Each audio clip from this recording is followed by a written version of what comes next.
Nova Vulgata, Livro do Gênesis, capítulo 1, a criação do mundo. No princípio, Deus criou o céu e a terra. A terra estava deserta e vazia. As trevas cobriam a face do abismo e o Espírito de Deus pairava sobre as águas. Então Deus disse: faça-se a luz. E a luz foi feita. Deus viu que a luz era boa e separou a luz das trevas. Deus chamou a luz de dia e as trevas de noite. Houve tarde e manhã. Foi o primeiro dia. Então Deus disse: faça-se um firmamento no meio das águas, para separar águas de águas. E Deus fez o firmamento, separou as águas que estavam abaixo do firmamento das águas que estavam acima dele. E assim aconteceu. Deus chamou o firmamento de céu. Houve tarde e manhã. Foi o segundo dia. Então Deus disse: reúnam-se num só lugar as águas que estão debaixo do céu e apareça a terra seca. E assim aconteceu. Deus chamou a parte seca de terra e ao conjunto das águas chamou mares. E Deus viu que isso era bom. Então Deus disse: produza a terra vegetação verdejante, ervas que deem sementes e árvores frutíferas que produzam frutos segundo sua espécie, contendo em si mesmas a sua semente. E assim aconteceu.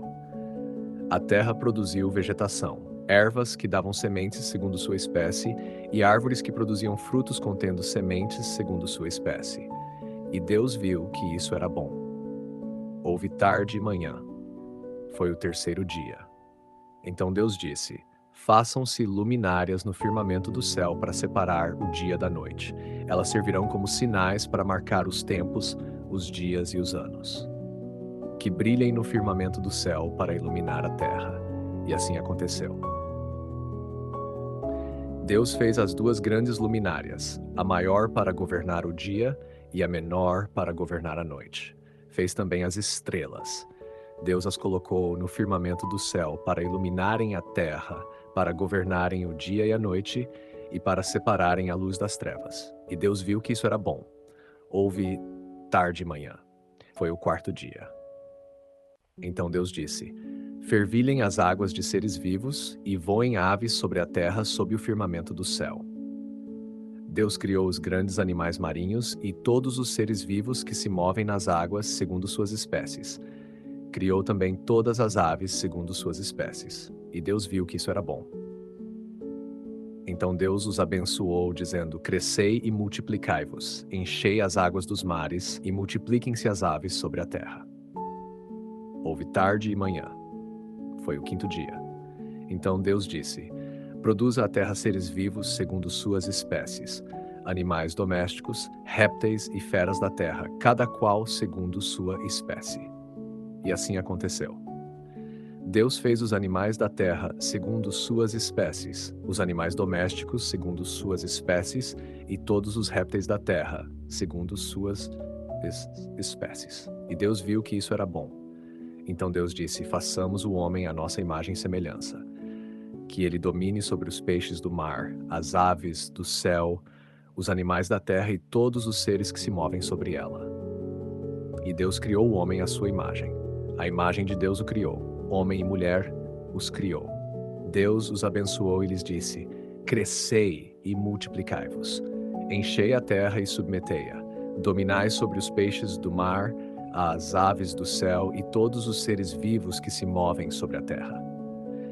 Então Deus disse: eis que vos dou todas as ervas que produzem sementes sobre a terra e todas as árvores que dão frutos contendo sementes. Elas vos servirão de alimento. E a todos os animais da terra, a todas as aves do céu e a tudo que possui vida e se move sobre a terra, dou como alimento toda erva verde. E assim aconteceu. Deus viu tudo o que havia feito, e eis que tudo era muito bom. Houve tarde e manhã. Foi o sexto dia.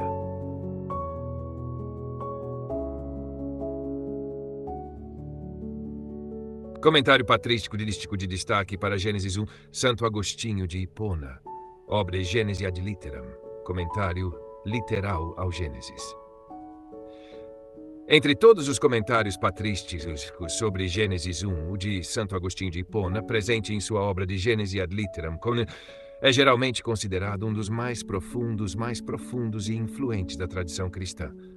Agostinho procura compreender o relato da criação não apenas em seu sentido histórico, mas também em sua profundidade teológica. Para ele, o capítulo 1 do Gênesis revela, acima de tudo, a sabedoria, o poder e a bondade de Deus. O princípio de tudo. Ao comentar a frase, open quote, no princípio Deus criou o céu e a terra, close quote, Agostinho ensina que esse princípio não deve ser entendido apenas como um momento temporal. Segundo ele, o verdadeiro princípio é o próprio Verbo eterno de Deus, isto é, Jesus Cristo. Ele relaciona Gênesis 1:1 com o Evangelho de São João, open quote, no princípio era o Verbo, close quote. Assim, Deus cria todas as coisas por meio de seu Filho eterno. A criação não nasce do acaso nem de uma matéria independente de Deus. Tudo procede da vontade divina. A criação a partir do nada. Agostinho insiste numa verdade fundamental da fé cristã. Deus não organizou uma matéria pré-existente. Ele criou todas as coisas do nada, ex nihilo. Antes da criação não existia matéria, espaço ou tempo. Somente Deus existia. Essa interpretação tornou-se um dos pilares da doutrina católica sobre a criação. O Espírito Santo sobre as águas. Ao comentar, open quote, o Espírito de Deus pairava sobre as águas, close quote. Agostinho vê uma manifestação velada da Santíssima Trindade. Já estão presentes Deus Pai que cria, o Verbo pelo qual tudo é feito, o Espírito Santo que paira sobre a criação. Assim, desde as primeiras linhas da Escritura encontra-se o mistério da Santíssima Trindade, que será plenamente revelado no Novo Testamento. A luz antes do sol. Uma das passagens que mais intrigaram os padres da Igreja é, open quote, faça-se a luz, close quote. O sol, porém, só aparece no quarto dia. Agostinho conclui que essa primeira luz não deve ser entendida apenas como luz física. Ele sugere que ela representa a iluminação da criação espiritual. Muitos intérpretes patrísticos associaram essa luz ao mundo angélico, criado e iluminado por Deus antes da organização completa do universo visível.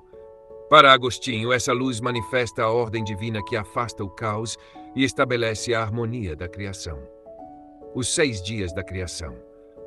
Aqui encontramos talvez a reflexão mais famosa de Agostinho. Ele pergunta, como Deus, que é onipotente, precisaria de 6 dias para criar? Sua resposta é surpreendente. Segundo Agostinho, Deus criou todas as coisas simultaneamente. Os 6 dias não indicariam uma demora na ação divina, mas uma forma pedagógica pela qual a Escritura revela a ordem das obras de Deus ao entendimento humano. Em outras palavras, Deus cria instantaneamente. O relato dos dias descreve a estrutura lógica e hierárquica da criação. Essa interpretação exerceu enorme influência na teologia posterior, a criação do homem. Ao chegar ao versículo, open quote, façamos o homem à nossa imagem e semelhança, close quote. Agostinho vê aqui uma das mais claras indicações trinitárias do Antigo Testamento. O plural, façamos, manifesta uma comunhão de pessoas em Deus. Ao mesmo tempo, o homem ocupa um lugar singular na criação. Ele é a imagem de Deus, principalmente por possuir inteligência, memória, vontade. Essas faculdades refletem ainda que imperfeitamente o mistério da Trindade. Por isso, o ser humano não é apenas mais uma criatura. Ele foi criado para conhecer, amar e contemplar Deus. E Deus viu que tudo era muito bom. O capítulo termina com uma afirmação decisiva. Open quote, Deus viu tudo o que havia feito e eis que era muito bom. Close quote. Agostinho observa que o mal não faz parte da criação original. Tudo o que Deus cria é bom. O mal surge posteriormente como privação do bem, fruto do afastamento da criatura em relação ao Criador. Portanto, Gênesis 1 proclama a bondade fundamental do universo. O mundo não é obra de forças rivais, nem resultado de um conflito entre bem e mal. Tudo procede de um único Deus infinitamente bom. Síntese para audiolivro. Se fosse necessário escolher apenas uma ideia central de Santo Agostinho para acompanhar a leitura de Gênesis 1, ela poderia ser resumida assim. Open quote. Toda a criação é uma manifestação da sabedoria de Deus. O universo inteiro foi criado pelo Pai, por meio do Verbo eterno e no Espírito Santo. Tudo saiu das mãos de Deus bom, ordenado e belo, para conduzir a criatura racional à contemplação do seu Criador. Close quote. Queridos ouvintes, chegamos ao fim deste audiolivro e quero expressar minha profunda gratidão a todos que permaneceram conosco até aqui. Sua dedicação em acompanhar essa obra é um verdadeiro sinal de busca pela sabedoria e pelo crescimento espiritual. Que o conteúdo ouvido possa nutrir sua alma e fortalecer sua fé. Aproveito para convidá-los a explorar as playlists do canal Caminho Católico, onde vocês encontrarão outros tesouros espirituais.